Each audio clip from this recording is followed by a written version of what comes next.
It's time to go on to our next book. After a tumultuous period in American politics, a new administration has just been sworn in. Secretary of State Ellen Adams is determined to do her duty for her country, but she is about to face a horrifying international threat. A young Foreign Service officer has received a baffling text from an anonymous source.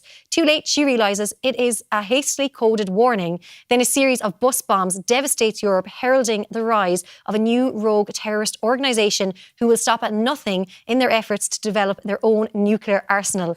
As Ellen unravels the damaging effects of the former presidency on international politics, she must also contemplate the unthinkable, that the last president of the United States was more than just an ineffectual leader.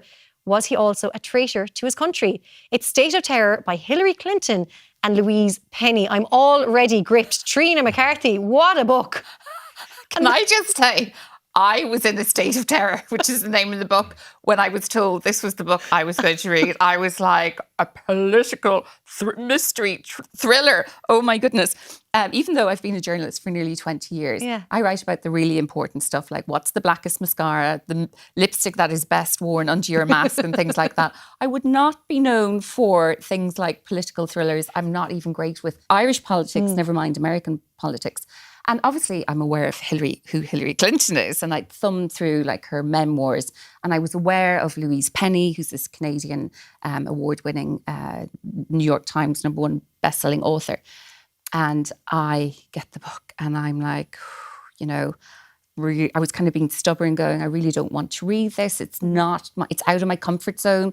And then I slowly kind of started to get into it and to like it, because Ellen Adams, who's the Secretary of State, you have to remember, obviously, Hillary Clinton was the 67th. Look at me now with all my insider knowledge of American politics. Was the 67th Secretary of State. So she bases, obviously, the character on her, and her kind of, you get kind of these like behind the scenes that only an insider would know about these things. So it kind of sucked me in there. And actually, speaking of sucking in, the character wears Spanx as well and drinks Chardonnay. So I was like, okay, politicians can actually be quite normal as well, and I can relate to them as well. So I started to, because in the beginning it was all very confusing, but I kept going, and it's quite a big book as well. It goes all over the place, from Afghanistan to Iran. You know, there's the Douglas Williams, who's the president, and he's hired Ellen Adams, the strong, independent woman that she is. But she's actually his arch enemy. So that's really intriguing what's going on there. And as I said, I really get immersed in a book. So like today, I'm wearing my parasuit as well, because I'm a strong, independent woman that knows so much about American politics now.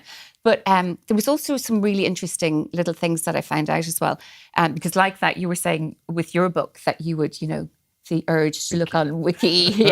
Ellen Adams, her confidant and her best friend in the book is a lady called Betsy. And I remembered reading an interview with Hillary Clinton's real best friend, who was called Betsy as well.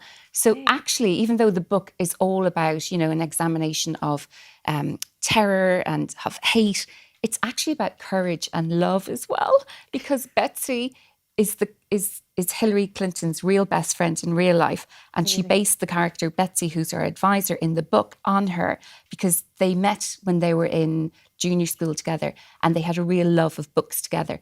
And sadly, Betsy died of breast cancer in 2019, I think it was. And so she asked her daughter and her husband, could she basically base this character on her real life best friend. So that then absolutely drew me in, and it gave her just such a lovely understanding to the character. She became way more real as well. And so even though it's a political thriller, don't let that put you off. It's a really, as I said, it's about love, it's about courage, it's about, overcoming obstacles, it's about strong, independent women. It's really like a guide for dummies, that don't know about politics. And I feel now that, when I'm sitting around, I'll be like, yes, so, the last secretary, I've way more to talk about now. Before I'd be like, yeah.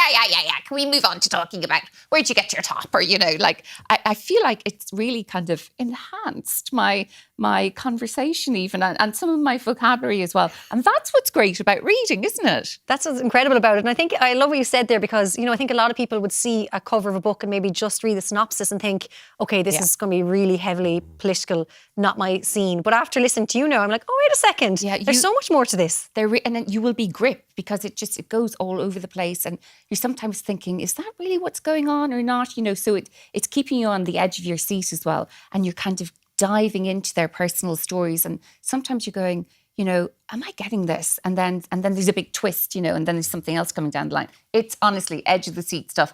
And I finished it and I'm so proud of myself. And, you know, I just, you know, the next time I meet Hillary now, I have to commend her on her book whenever I'm hanging out with some American politics, you know, politicians even. Yeah. And I think we're going to be seeing you reporting outside Dáil Éireann next.